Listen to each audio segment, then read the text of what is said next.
this is John from caveofprogramming.com, and this is a tutorial on interfaces in Java. So there's a lot to say about interfaces, and we're just going to get started on them here in this tutorial.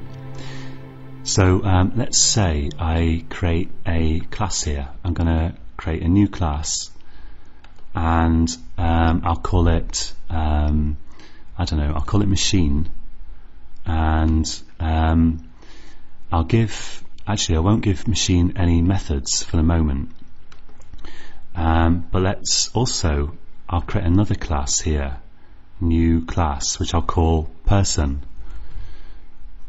So I've got two classes here, machine and person, and machine might have I don't know, like a method public void start. Let's say I'm just trying to create a sort of absolutely minimal, plausible kind of scenario for using interfaces. And I'll say here machine started, and person might have a bunch of methods too. I don't know what, like let's have a public void greet, and greet just says sysout hello there. In fact, let's give machine some, just to make this a bit more realistic, let's give it a private string,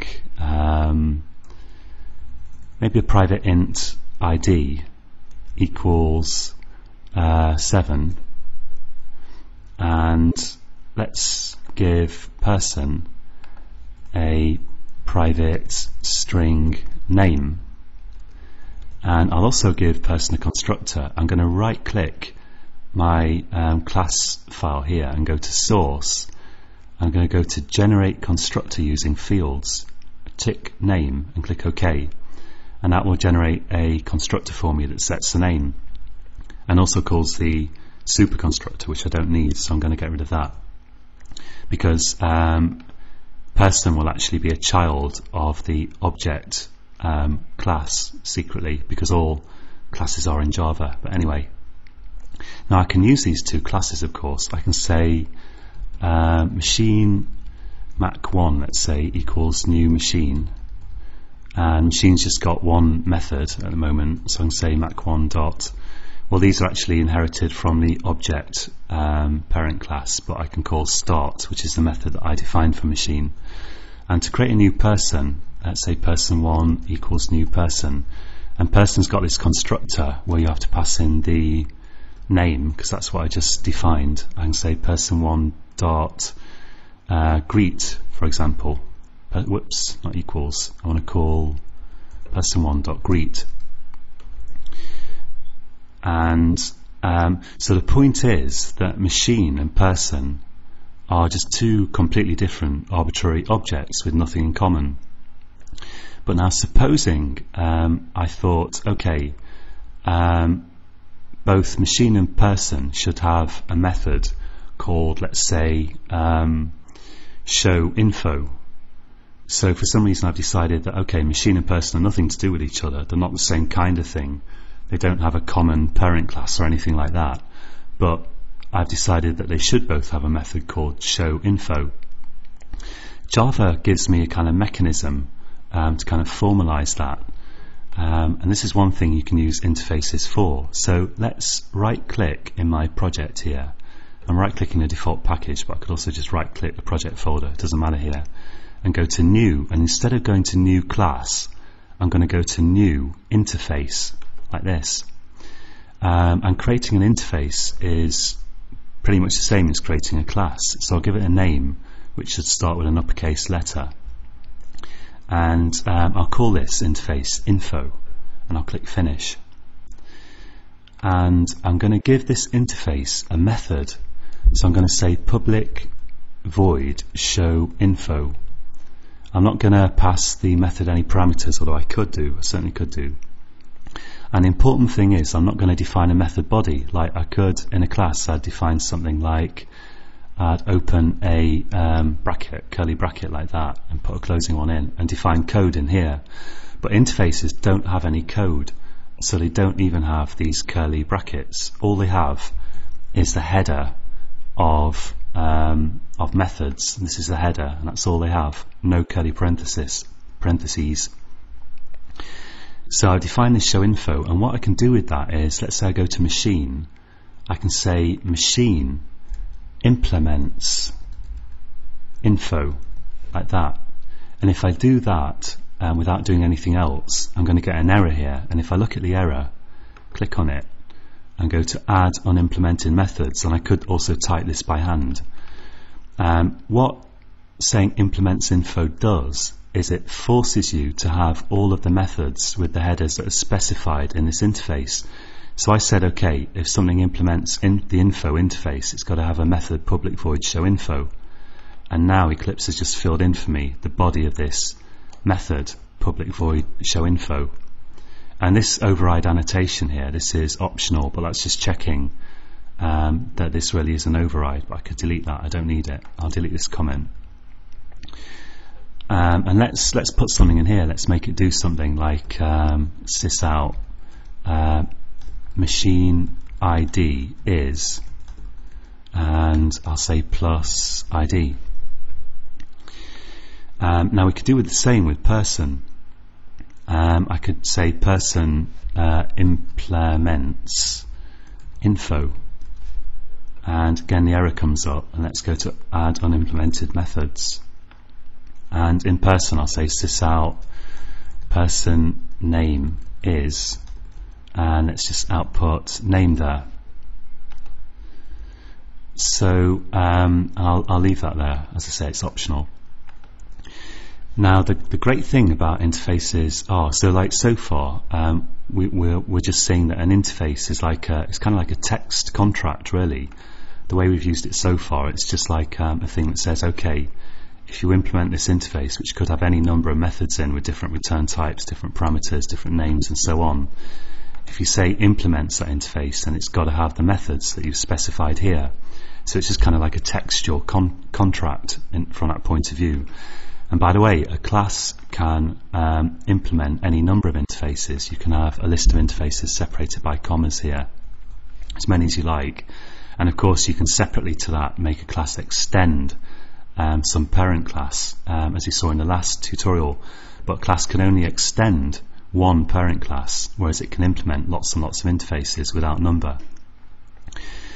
But the great thing about interfaces is that now you can use them basically wherever you would have used a class name.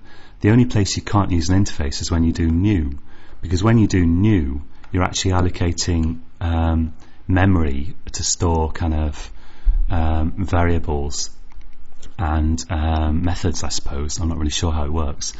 But when you do new, it's got to be followed by a class name, with some exceptions that we'll see in a future tutorial. So you can't do new and an interface name normally without doing some other stuff anyway. But anywhere else where you've got the name of a class, you could use the name of an interface. So let's take an example. I could say info 1 equals, for example, new machine, like that. It will let me do that, and the reason I can do that is because machine does implement this interface. Up here it says implements info, and when I've done that, this is a variable of type info pointing to an object of type machine, and I can only use this variable to access just the one method of machine. Okay, here are a bunch of methods that are kind of in the object parent class of all objects, but the only machine specific method that I can access is the one defined in the interface, this info interface, which is show info. So because I define show info in this interface, I can call it via variables of the interface type. And of course I could do stuff like info, let's say info2 equals, and I could point it to person1, because person1 is actually a reference to a person object. So I could point this reference of type info to that person object, because person implements info. So I've got this one person object here, person1 points at it, and now I'm saying point info2, this variable, to the same thing that person1 refers to or points at. So again, I could say like info2.showInfo, and if I run that, it's going to say run as Java application. I think I'm running the wrong thing. No, that's good. Okay, and this is calling the showInfo method in this person object. So if that's confusing, which it probably is if it's the first time you've seen it, it's worth spending some time looking at. And I'll show you one more good example here. So so here I've got this class called app, which is just serving as a place to put my public static void main method. So I've not got an app object, but I can create a method here, like private static info, let's say, and I can make this method take a parameter of type info, and I need the return type there, let's say void. So methods aren't usually static, these methods aren't static, but I have to make this static if I want to use it, because there's no app object here. I haven't done new app, and that's why I'm making it static. And in here I could say info.showInfo, because that's all you can do with this info interface, because I've only defined one method in it, although I could define more. You could have as many methods in there as you like, as I say. And now I can call info. I don't know if it's getting confusing having all these infos. Let's call this something different, like output info. Maybe that's better. And I can call output info, and I could pass, for example, there's a range of possibilities. I could pass machine 1 to it, for example, because machine 1 implements the info interface, or I could say output info person 1, for example. And so I can pass any object to this method that implements this info interface, and then within the method I can access any method that is defined in the info interface, but I can't access other kind of methods of the class. So there we've got this stuff coming out again. Let's maybe just put this out in here, blank line, to make that a bit clearer. There we go. So we're producing this by doing this. So that's as far as I can think, that's sort of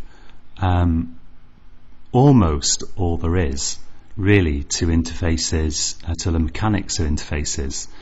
And of course this doesn't tell you much about how they are used, but we're seeing one possible usage here, that if you want to pass disparate different objects to a method, as long as they implement the same interface, you can make it possible, and you can call methods in those classes, those objects, by using the methods of the interface. That's one possibility. There are other things you can use interfaces for. If you want some examples, you could look, for example, at I've got some free tutorials on YouTube or on my website, caveofprogramming.com, of the collections packages in Java that are used for kind of storing and manipulating data, and they group the different storage objects down under different interfaces like list and set and map and so on. So that's another use, is to kind of group objects in a way. And another kind of possible use is some people actually design whole programs by using interfaces. Like, for example, if I think, you could start off designing a program by thinking, okay, what classes do I need?